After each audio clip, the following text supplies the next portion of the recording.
옛날 옛적에 숲속 어느 작은 집에 엄마 염소와 아기 염소들이 행복하게 살고 있었어요. 아기 염소들은 매우 귀여워서 마치 인형 같았죠. 세상 모든 엄마들과 마찬가지로 엄마 염소는 아기 염소들을 무척 사랑했기 때문에 숲속의 사나운 동물들로부터 보호해 주었어요. 어느 날 먹을 것을 구하려고 집을 떠나기 전에 아이들을 불러 모았어요. 아가들아, 엄마는 숲속에 다녀올 거야. 그러니 아무한테나 문을 열어주면 안 된다. 늑대가 집에 들어오면 너희들을 모두 잡아먹을 거야. 늑대는 엉큼해서 너희를 속이려고 온갖 변장을 할 거란다. 그러면 늑대라는 걸 어떻게 알아봐요? 늑대 목소리는 거칠어. 엄마는 부드럽잖니? 늑대는 낮고 거친 목소리니까 바로 알아챌 수 있을 거야. 그렇게 말하고 집을 나선 후 뭔가가 생각난 엄마는 다시 아이들에게로 돌아갔어요. 아, 하나 더. 늑대의 발은 검은색이란다. 그리고 내 발은 하얗고. 그렇게 발을 보면 알 수 있겠지? 걱정 마세요, 엄마. 조심할게요. 저희만 믿으세요. 엄마 염소는 아기 염소들 한 명 한 명에게 키스하고 숲으로 떠났어요. 그런데 늑대가 멀리서 그들을 보고 있었어요. 그는 엄마 염소가 떠나자 잠시 기다렸어요. 그리고는 문 앞에 서서 노크를 했죠.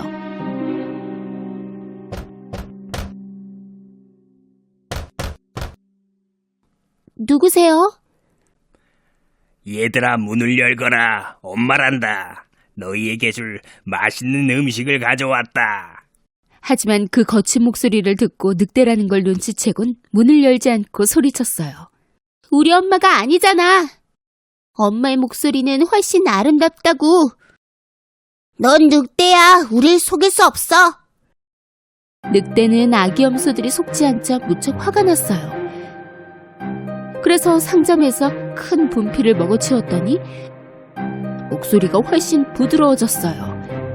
그래서 그는 다시 아기 염소들의 집으로 가서 노크를 했죠. 이번엔 부드러운 목소리로 말하기 시작했어요. 얘야, 아가들아, 엄마다 문을 열거라. 숲에서 맛있는 음식을 가져왔단다. 늑대의 부드러운 목소리를 듣자 아기 염소들은 이번엔 진짜 엄마가 맞다고 생각했어요. 그래서 문을 열려고 하자 한 아기 염소가 소리쳤어요. 얘들아, 잠깐만. 문 아래 보이는 발을 확인해 보도록 하자. 문 아래 보이는 검은색 발을 본 아기 염소들은 늑대라는 걸 알아차리고 문을 열지 않고 다시 한번 소리쳤어요. 문 열어주지 않을 거야. 엄마 발은 까맣지 않다고. 엄마는 하얘.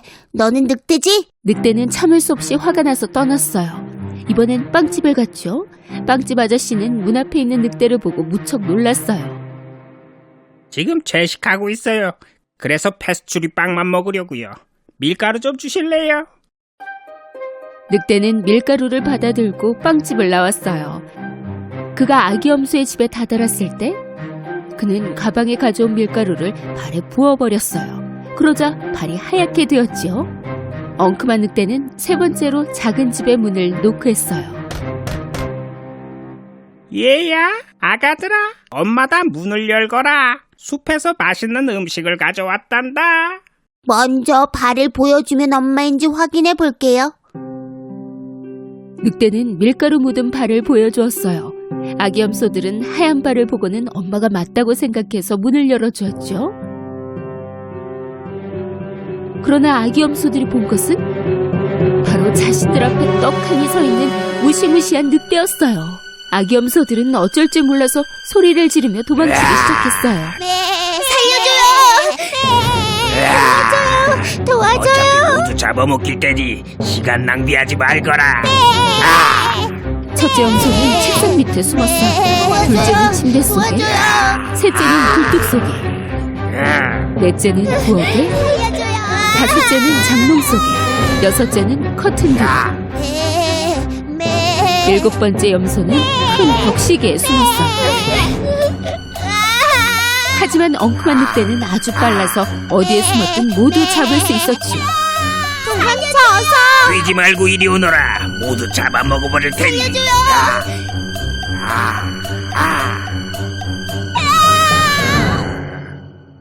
다행히 벽시계 안에 숨은 염소는 잡히지 않았어요. 이미 배가 부른 늑대는 남은 아기 염소 찾는 걸 포기하고 나가버렸죠. 그 작은 집에서 조금 떨어진 곳에는 큰 마당이 있었는데 늑대는 그곳 나무 아래 누워 코를 골며 잠을 자기 시작했어요.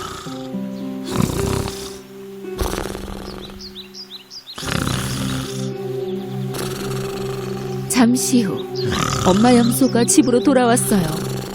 엄마는 문이 열려진 것을 보고 뭔가 안 좋은 예감에 울부짖기 시작했어요.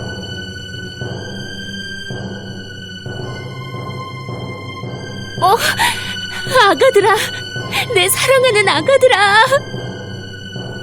집에 들어온 엄마 염소는 무척 충격을 받았어요. 테이블과 의자들은 모두 거꾸로 있었죠. 커튼은 찢어져 있었고 침대들은 더럽혀져 있었어요. 베개와 시트는 바닥에 널려 있었고요. 엄마는 아기 염소들을 찾아보았지만 어디에도 없었어요. 그녀는 한 명 한 명 이름을 부르며 소리쳤지만 누구도 대답하지 않았어요. 마침내 막내 이름을 불렀을 때 어디선가 높은 톤의 목소리가 들렸어요. 저는 할아버지 시계 안에 있어요.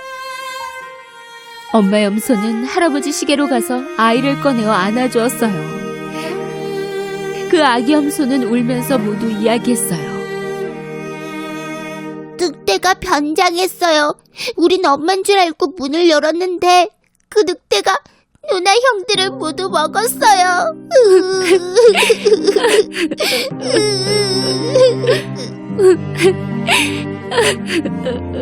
화가 난 엄마 염소는 아기 염소들을 생각하며 울었답니다. 막내 말을 떠올리며 엄마 염소는 마당 쪽으로 갔어요.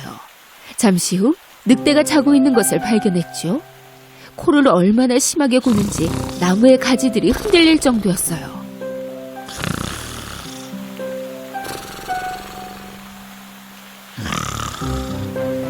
엄마 염소는 잠시 늑대를 지켜보고 있는데 뱃속에서 뭔가가 움직이고 있는 걸 발견했어요. 세상에, 아가들이 뱃속에서 아직 살아있다니 믿을 수가 없어. 그녀는 아이들을 꺼내려고 계획을 세웠어요. 집에서 바늘과 실, 그리고 가위를 가져오거라. 아기 염소가 집에 다녀오는 동안 엄마 염소는 바닥에서 큰 6개의 바위를 모으기 시작했어요. 잠시 후 아기 염소가 실과 바늘 그리고 큰 가위를 가져왔고 엄마 염소는 늑대를 가위로 잘라 배를 열었어요. 그러자 아기 염소들이 보였어요. 한 명 한 명 아기 염소 모두 뱃속에서 나왔고 다행히 모두 건강했어요. 엄마 염소는 기뻐서 아기 염소들을 모두 안아주었지요. 엄마 사랑해요. 엄마 사랑해요. 엄마 사랑해요. 그들은 무척 행복했어요. 아가들아, 다행이다. 엄마 염소는 좀 전에 모아둔 바위들을 조심스럽게 늑대 뱃속에 넣었어요. 그리고 실과 바늘로 꿰매기 시작했지요. 늑대는 너무 깊게 잠들어서 아무것도 느낄 수가 없었고 엄마 염소와 아기 염소들은 재빨리 도망갔어요. 늑대가 잠에서 깨어나 보니 배가 너무 아팠어요. 그는 염소를 너무 많이 먹어서 그런가 보다 하고 생각했지요. 바위가 한가득 들어있었기 때문에 늑대는 무척 목이 말랐고 물을 마시려고 강 쪽으로 갔어요. 하지만 그가 걸을 때 바위들은 서로 부딪혔어요. 배가 너무 불러서 무거운 느낌이야. 그 염소들이 바위 덩어리가 된 것처럼 말이야. 그는 물을 마시려고 무릎을 꿇으려 했지만 바위가 너무 무거워 중심을 잃고 물속으로 미끄러지고 말았어요. 으아, 도와줘! 가라앉고 있어! 도와줘! 가라앉고 있어! 도와달라고 소리쳤지만 아무도 없었어요. 으아, 도와줘! 그는 바위들의 무게를 견디지 못하고 깊은 물속으로 빠져들어갔어요. 이 모습을 본 엄마 염소와 아기 염소들은 강으로 갔지요. 늑대가 죽었어. 늑대가 죽었다고.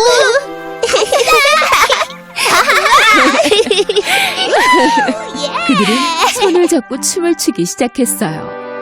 그날 이후 엄마 염소와 7 아기 염소들은 행복하게 오래오래 살았답니다. 어느 새해 전날, 사람들은 어딘가에 가려고 뛰어다니고 있었어요. 인색하고 괴팍한 스크루지 영감은 작업실에서 창문 밖을 보고는 이렇게 말했죠. 모를 일이야. 사람들은 이렇게 추운데 돌아다닌단 말이야. 새해 전날은 싫다, 싫어. 그는 의자에 앉아서 돈을 빌려간 사람들 명단을 확인하기 시작했어요. 그의 조수는 망설이다가 이렇게 물었어요. 오늘 좀 일찍 돌아가도 될까요? 새해 첫날이라 아이들에게 선물을 사주려고요. 이봐, 선물씨. 말이 되는 소리를 하란 말이야. 안 되지. 그리고 마지막 날이라고 왜 가야 돼? 진작에 샀어야지. 조수는 슬퍼하며 다시 일하기 시작했어요. 바로 그때 노크 소리가 들렸고 스크루지만큼 심술궂은 그의 개가 문에다 대고 짖었어요. 그의 조수가 문을 열었더니 바로 스크루지의 조카였어요. 그 조카는 새해맞이 저녁 식사에 스크루지를 초대했어요. 하지만 스크루지는 새해를 좋아하지 않았으므로 축하도 필요 없다고 생각해 항상 거절했었지요. 그의 조카가 떠난 후 다시 노크 소리가 들렸어요. 또 뭐야? 제발 일 좀 하게 혼자 두라고. 이번엔 두 남자가 고아들을 위해 돈을 좀 기부해달라고 찾아왔어요. 스크루지는 기부하는 것도 거절했죠. 가시오, 가. 다른 집에 가보라고. 나는 거리에 쏟아볼 돈이 없으니까. 그 남자들은 실망하며 떠났어요. 그날 저녁이 되자 스크루지 영감은 집에 갔어요. 잠옷을 입고 소파에 앉았죠. 바로 그때 이상한 일이 일어났어요. 창문과 문이 모두 흔들리기 시작했어요. 문에서는 으르렁거리는 이상하고 무서운 소리가 들려왔어요. 그에게도 짖기 시작했죠. 스크루지 영감은 무슨 일인지 알 수가 없었어요. 그때 갑자기 그의 앞에 웬 유령이 나타났지 뭐예요? 스크루지 영감은 평생 그렇게 무서웠던 적은 처음이었어요. 그 유령은 죽은 동료이자 친구였죠. 스크루지 영감은 어렵게 입을 뗐어요. 자, 자네. 아니, 이럴 수가. 자넨 죽었잖아. 여기서 나가라고. 나를 내버려둬. 난 잘못한 게 없다고. 제발 나가게. 나가달라고. 그 유령의 손과 발은 묶여 있었어요. 그는 스크루지에게 자신의 이기심과 욕심 때문에 이렇게 묶인 채로 세상을 걸어 다녀야 하는 벌을 받고 있다고 말했어요. 그리고 스크루지에게도 같은 실수를 하지 말라고 경고했죠. 나가. 내 일에 상관 말고. 자넨 죽었어. 당장 나가라고. 알겠네. 난 그저 알려주고 싶었어. 다른 3명의 유령도 올 거야. 한 명은 자네의 과거를, 또 한 명은 현재를, 그리고 마지막 한 명은 자네의 미래를 알려줄 걸세. 스크루지는 마치 아무 일도 일어나지 않은 것처럼 침대로 가서 누웠어요. 얼마 뒤 불빛이 비쳤어요. 스크루지가 눈을 떠보니 얼마 전 유령이 된 어린 유령이 나타났지 뭐예요? 스크루지는 기절할 뻔했어요. 안녕하세요, 스크루지 씨. 우린 과거로 여행할 거예요. 말도 안 돼. 도와줘. 그 유령은 스크루지를 그의 어린 시절로 데려갔어요. 그곳엔 어린 스크루지가 운동장에서 친구들과 함께 크리스마스 트리를 꾸미고 있었어요. 무척 즐거워하면서요. 어린 스크루지는 무척 행복해 보였죠. 유령은 그가 청년일 때 첫 번째 일터의 사장에게 데려갔어요. 그는 사장님 또 그의 가족들과 함께 즐거운 시간을 보냈죠. 스크루지의 부인도 함께였어요. 그들은 함께 춤추며 즐거워했어요. 마지막으로 유령은 그의 인생의 어느 새해 전날로 데려갔어요. 그의 부인은 울기 시작했죠. 당신은 나를 사랑해줬었지요. 하지만 지금 당신에게 돈이 전부예요. 나를 위한 공간은 없는 것 같다고요. 우리 헤어져요. 이 기억을 차마 견딜 수 없었던 스크루지는 다시 돌아가길 바랬어요. 그는 집으로 돌아와 있었죠. 이번엔 초록색의 크고 둥근 유령이 나타났어요. 이제 그는 더 이상 무섭지 않았어요. 그 유령은 현재를 보여주는 유령이었죠. 나와 함께 새해 전날 무슨 일이 있었는지 보러 가자. 거절할 새도 없이 그는 조수의 집에 있었어요.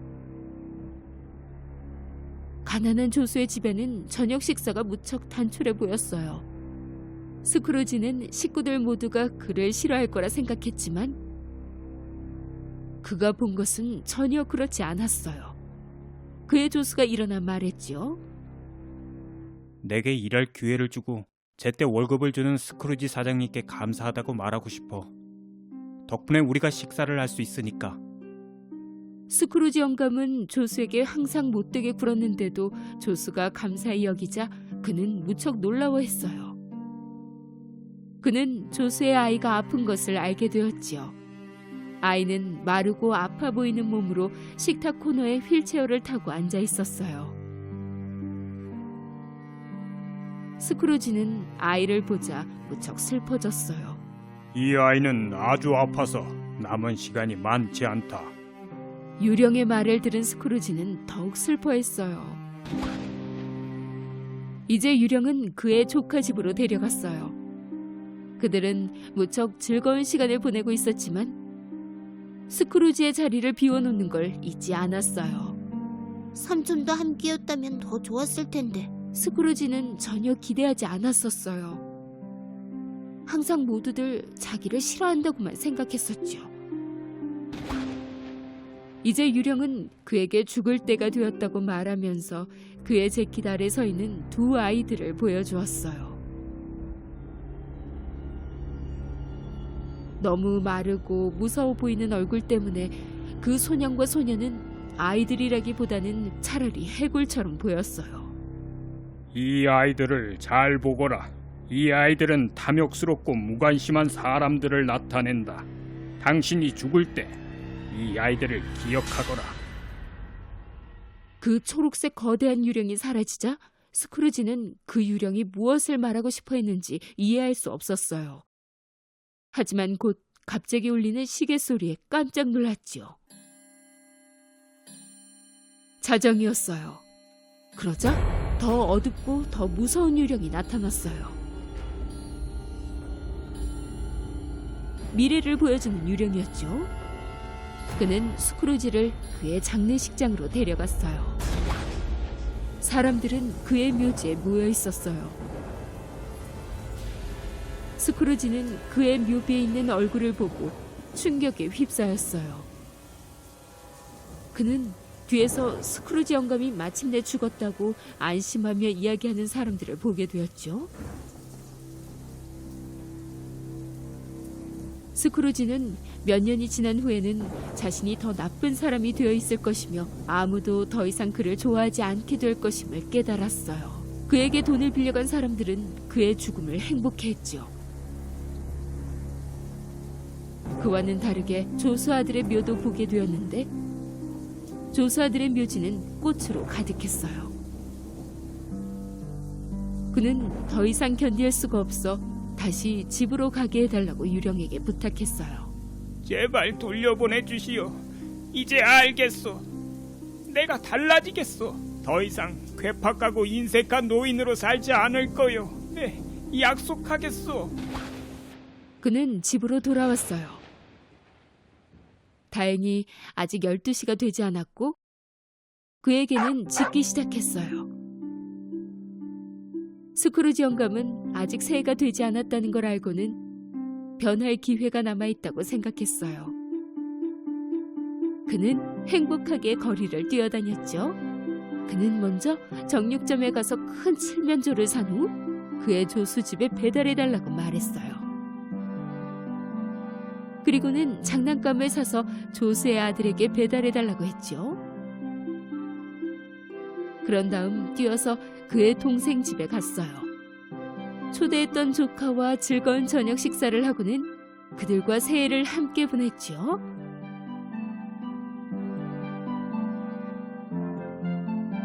그 후 그는 조수의 아들이 치료를 잘 받고 있는지 확인하고는 마치 그의 아들인 양 그를 치료해 주었어요. 그뿐이 아니었어요. 가난한 사람들을 돕고 사람들과 더 잘 어울리고 따뜻하게 대해 주었어요. 더 이상 무례하거나 괴팍하고 이기적으로 살지 않았어요. 그날 이후 그의 삶은 모든 것이 달라졌답니다.